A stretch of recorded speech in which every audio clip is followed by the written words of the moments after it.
perjalanan hibah atas aset ex Habib Pemkot Tebing Tinggi kepada pihak Winsu mendapat dukungan terus mengalir dari berbagai kalangan seperti ICMI, KAHMI, IVK, Satma Ampi, Paguyuban Pasundan, BKM Al-Hisan, Yayasan Buddha Suci, dan Puja Kusuma sampai 22 Februari 2021. Seperti kita lihat, ucapan papan bunga berderet di depan kantor wali kota dan DPRD Kota Tebing Tinggi. Inilah gedung ex-akbid pemerintah Kota Tebing Tinggi yang akan dihibahkan nantinya kepada pihak Winsu Provinsi Sumatera Utara yang statusnya negeri. Masyarakat Tebing Tinggi juga berharap adanya universitas negeri di Kota Tebing Tinggi.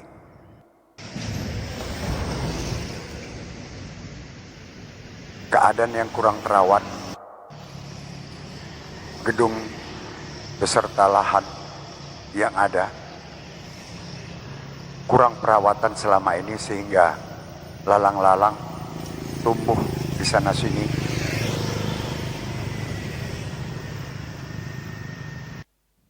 Seperti ini di ruangan dalam daripada perguruan ex-akbid Pemkot Tebing Tinggi. Ada masjid juga di situ didirikan dahulu, kini terlantar. Sangat menyedihkan memang. Inilah yang nantinya akan dihibahkan, namun masih mendapat penolakan.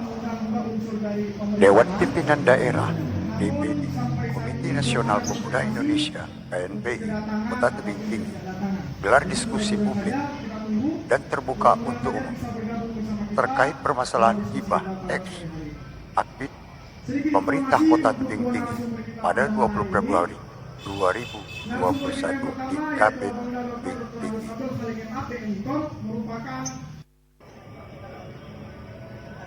Dalam diskusi tersebut menghadirkan beberapa narasumber, diantaranya mantan anggota DPRD Kota Tebing Tinggi yang lalu, Asnawi Mangku Alam, kepada Abang Da, beserta kami silakan.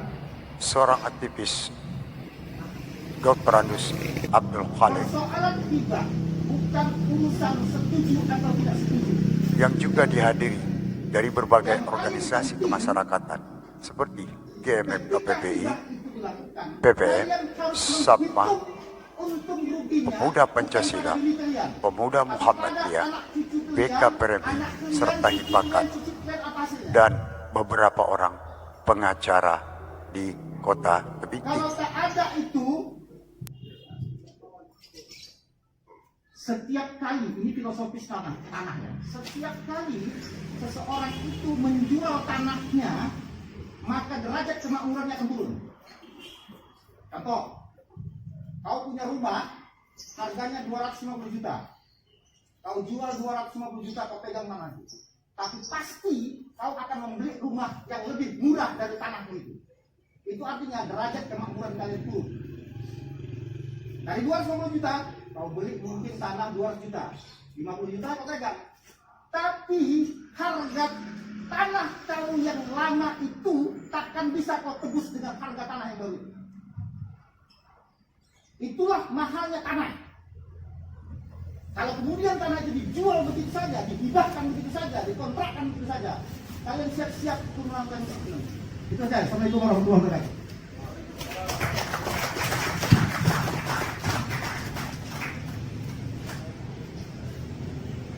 Luar biasa, luar biasa.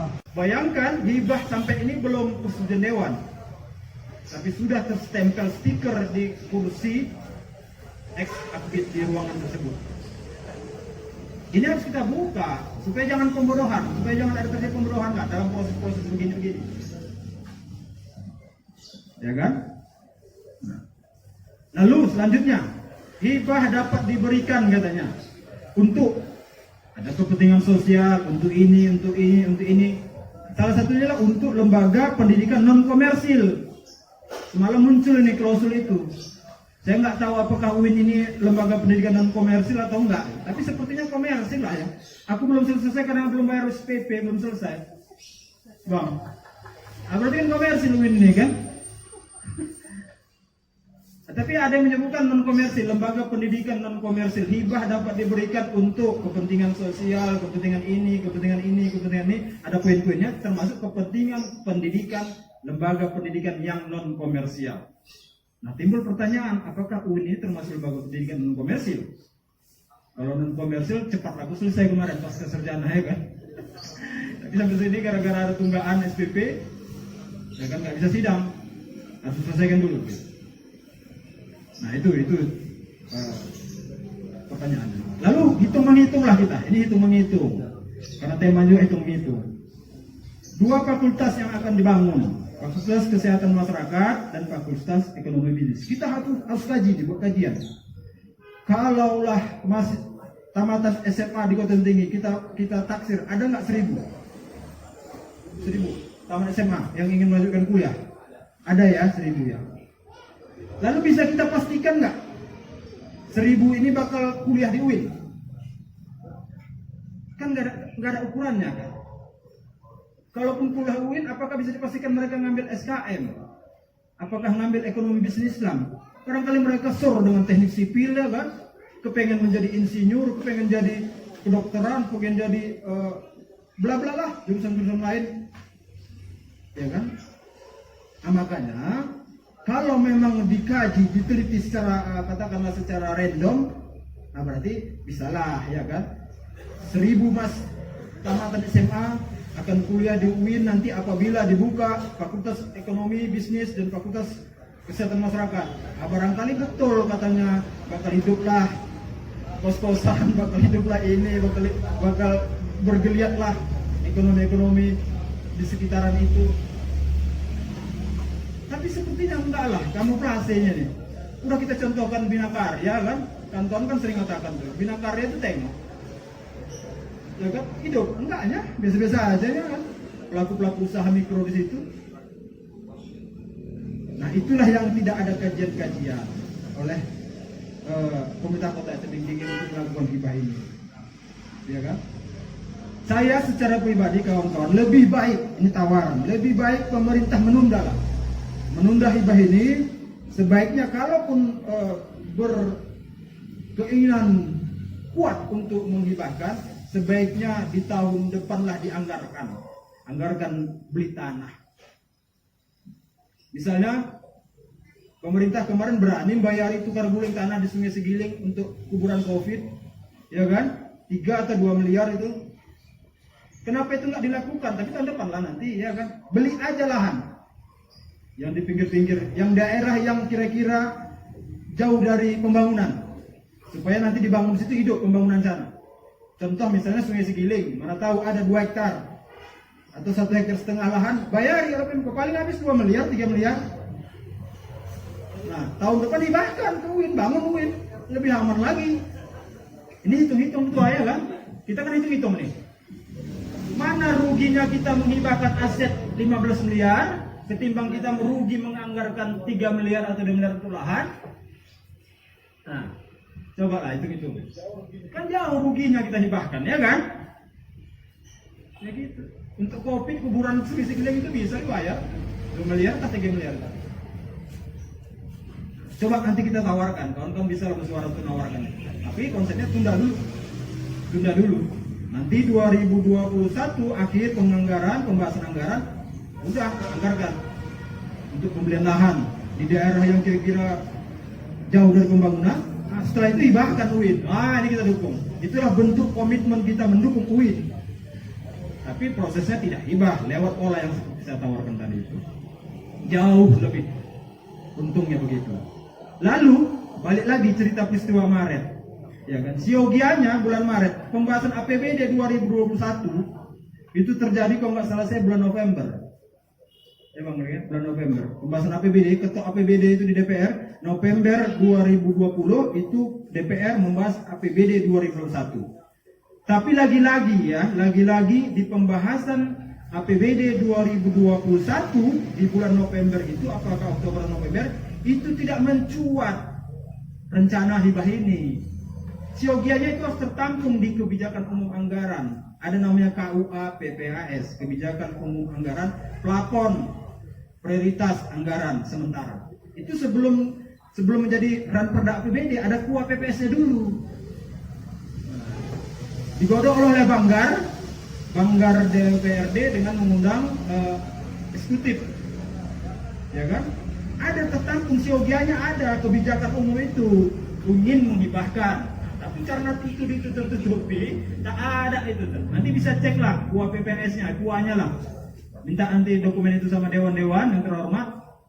Saya bisa pastikan sepertinya tidak ada itu rencana hibah. Padahal siogianya harus tertampung karena ini digodok dulu di Bapeda. Semua program-program RPJMD, RKPD, Renja, ya kan, yang digodok di Bapeda, lalu diperkecil lagi dalam bentuk KUA PPAS.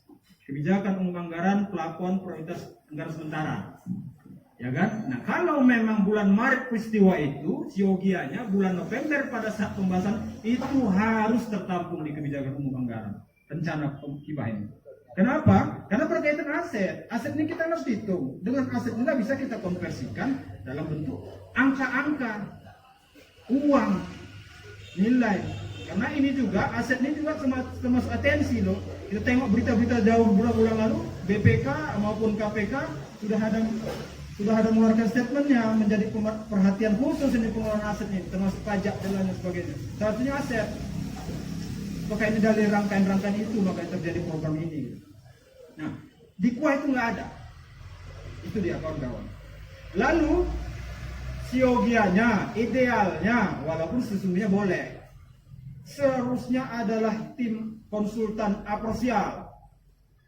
Konsultan apresial ini konsultan penghitung aset yang independen. Kalau pemerintah ingin membeli lahan, kalau pemerintah ingin melakukan tukar guling, itu dihitung dulu. Biasanya atau idealnya melibatkan konsultan apresial. Dihitunglah jumlah aset itu, ketemulah angka yang sekian oleh konsultan apresial. Kenapa? Karena ini lebih independen dia, tidak ada kepentingan tertentu di sini. Tetapi ini pemerintah tiba-tiba tidak melibatkan atau tidak menggunakan jasa konsultan apresial, sehingga muncullah nilai penurunan aset itu sekitar 15 miliar sekian, ya kan? Kalau pakai konsultan apresial barangkali bisa jadi lebih ini, lebih. Semalam saya jumpa salah satu wartawan di tebing, dia katakan hampir 20 katanya. 20 miliar, tapi ini entah akurat atau tidak, tapi itulah pengakuan salah satu wartawan kemarin bahwa nilai aset itu melebihi 15, dia bilang malah 27 miliar. Kalau pakai konsultan apresial yang independen, lebih independen dia bekerja melakukan penilaian, tapi tidak menggunakan itu. Penilai dari Pemkau, penilai dari pemerintah kota, sehingga dihitung oleh BPKPAD dan inspektorat, ketemulah angkanya 15, sekian miliar jumlah aset tanah maupun bangunan lainnya di situ, sehingga 15 miliar sekian. Padahal kalau bicara idealnya pakai konsultan apresial, karena kalau pakai konsultan apresial bisa dipastikan melebihi. Nah kalau lebih kan barangkali takut oleh kota menghibahkan, tinggi kali kan begitu. Nah ini barangkali mau dihindari supaya lancarlah usulan-usulan atau program-program seperti ini. Jadi itu kita pola menghitungnya. Jadi saya kira itu komentar kawan-kawan, lebih enak kita berdiskusi. Tapi apa yang saya sampaikan itu adalah pandangan saya yang memang hari ini sikap saya secara pribadi tidak menginginkan adanya hibah, tapi menginginkan adanya win. Ya, setuju win dibangun, tapi tidak setuju lewat rumah hibah. Saya punya tawaran bagaimana tahun depan dianggarkan saja untuk beli lahan di daerah-daerah terpencil, barangkali Sungai Segiling. Hari ini Sungai Segiling kan terpencil ya kan, sudah makmur. Barangkali mana tahu ada situ lahan, ya kan, anggarkan 2 miliar, 3 miliar. Lalu tahun depan berikutnya hibahkanlah itu kepada Win agar dibangunlah Universitas Win Sumatera Utara. Saya kira itu tawaran maupun solusi dari paparan yang saya sampaikan. Demikian, wallahul muwaffiq ila aqwamit thoriq. Wassalamualaikum warahmatullahi wabarakatuh. Nah, hibah itu diatur dari pasal 1666 sampai 1693 apa benar? Boleh diproses, boleh di apa dan di Google. Nah di sini hibah itu adalah pemberian sukarela. Garis bawahi, pemberian sukarela, cuma-cuma, ya. Dan si penerima hibah menerima hibah adalah menjadi aset kekayaannya mutlak. Sifatnya mutlak, tidak bisa ditarik kembali oleh si pemberi hibah. Dasar hukumnya 1668 bahwa perdata tidak bisa ditarik kembali, ya. Nah, jadi di sini ada mungkin perdebatan juga, ya. Ada juga perdebatan. Apakah hibah itu boleh bersyarat? Ya, apakah hibah itu boleh bersyarat? Nah, ini tidak ada diatur. Hanya penafsiran, hanya implementasi daripada ahli-ahli hukum. Hibah itu boleh bersyarat, tetapi di situ hanya yang masalah pribadi, individu, ya, individu. Subjek hukumnya individu. Nah, apakah dia pemerintah bisa melakukan hibah? Ya, pemerintah bisa melakukan hibah karena pemerintah juga adalah sebagai subjek hukum. Tetapi di sini perlu kita ketahui bahwa hibah itu adalah pemberian sukarela yang mengikat, ya, yang mengikat pada dua belah pihak, di mana si penerima hibah, ya, di mana si penerima hibah adalah sebagai penerima hibah yang mempunyai dan bersifat mutlak terhadap subjek yang objek yang diterimanya. Jadi si penerima hibah, ya, penerima hibah mutlak mempunyai aset kekayaan, tidak bisa ditarik kembali. Apabila sudah dilakukan akte notaris di 1682, 1683, ya, itu dibuat di akte notaris. Di 1668-nya hibah tidak bisa ditarik kembali, ya. Nah, di sini mungkin moderator, ya, di sini mungkin ada, ya, pandangan-pandangan dari kawan-kawan, ya, terutama dari Ketua Ipakat Kabupaten Tinggi, ya, yang saya rasa pandangannya sangat juga bisa mengapresiasi kita. Hibah itu dilaksanakan sesuai dengan hukum yang berlaku, ya, dan dia telah menjadi aset mutlak si penerima hibah. Nah, apabila dalam 1 tahun, 2, 3, 4, 5 tahun, ya, mahasiswanya nggak ada, ya. Jadi mau apa tebing tinggi ini? Kita kan bisa mengkaji juga prospek ke depan. Kita bisa mengira, kita bisa menyimak, kita bisa menganalisa ke depan itu apa. Kalau itu tidak ada mahasiswanya, mau dikemanakan gedungnya? Ya terserah itu. Bukan PT kita lagi, bukan punya kota tebing tinggi lagi. UINSU punya, mau gua apain, mau gua alihkan ke lain, hibahkan ke lain, itu terserah gua. Nah, jadi di sini, ya, perlu juga kita pertimbangkan, perlu juga kita minta nanti pada pemerintah kota tebing tinggi. Masalah klausul, masalah perjanjian atau apapun, saya rasa itu perlu untuk dibukakan di publik, ya.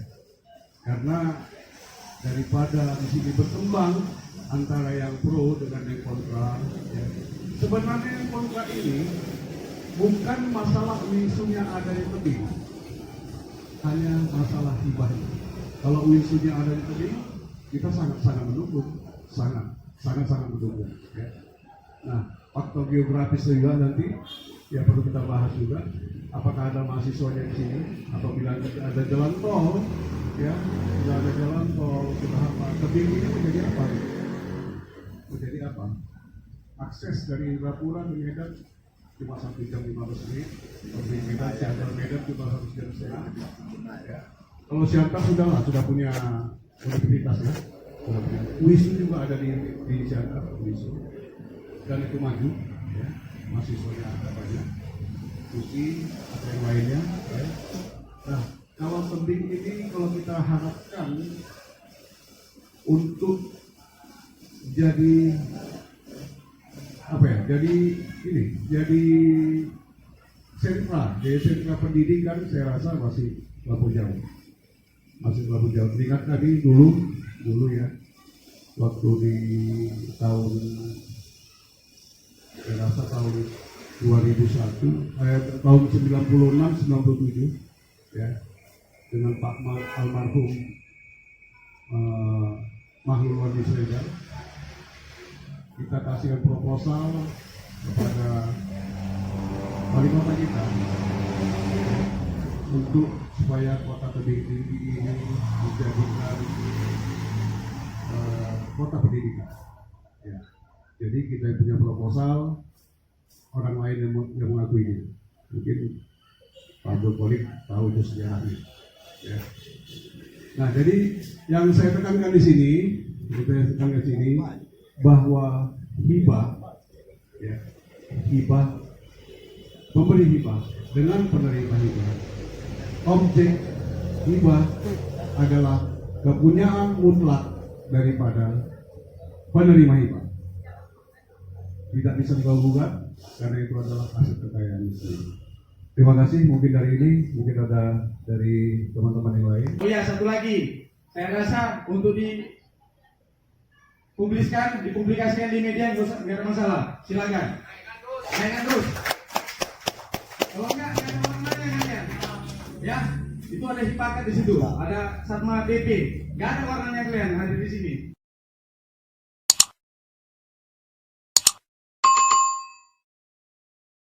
Tetapi yang hadir dalam kegiatan ini para narasumber yang telah memberikan masukan kepada kami.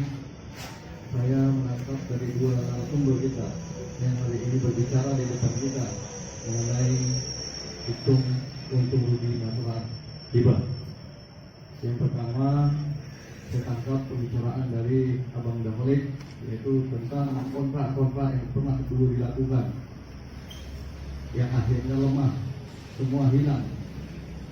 Artinya beliau mengatakan seandainya hibah ini terjadi, maka lemahlah kita. Itu sudah dipastikan. Saya pastikan ketika hibah ini diberikan, maka lemahlah tebing tinggi. Kemudian kita mengundang, kita open. Ayo hitung-hitungan. Jangan dong ada alasan begini, jangan. Kalau mendukung sama-sama ada untungnya, kita dukung. Siapa yang nggak mendukung? Ya. Mungkin itu aja yang perlu saya sampaikan. Kembali tadi yang perlu hal ini kita pelajari, ya. Tanggal 12 Maret 2020, apakah proses daripada hibah ini sudah benar atau tidak? Itu yang pertama. Ya, yang kedua baru kita menceritakan untung rugi tidak. Tadi ketika ada poin di sini, menguntungkan nggak bagi warga tebing tinggi.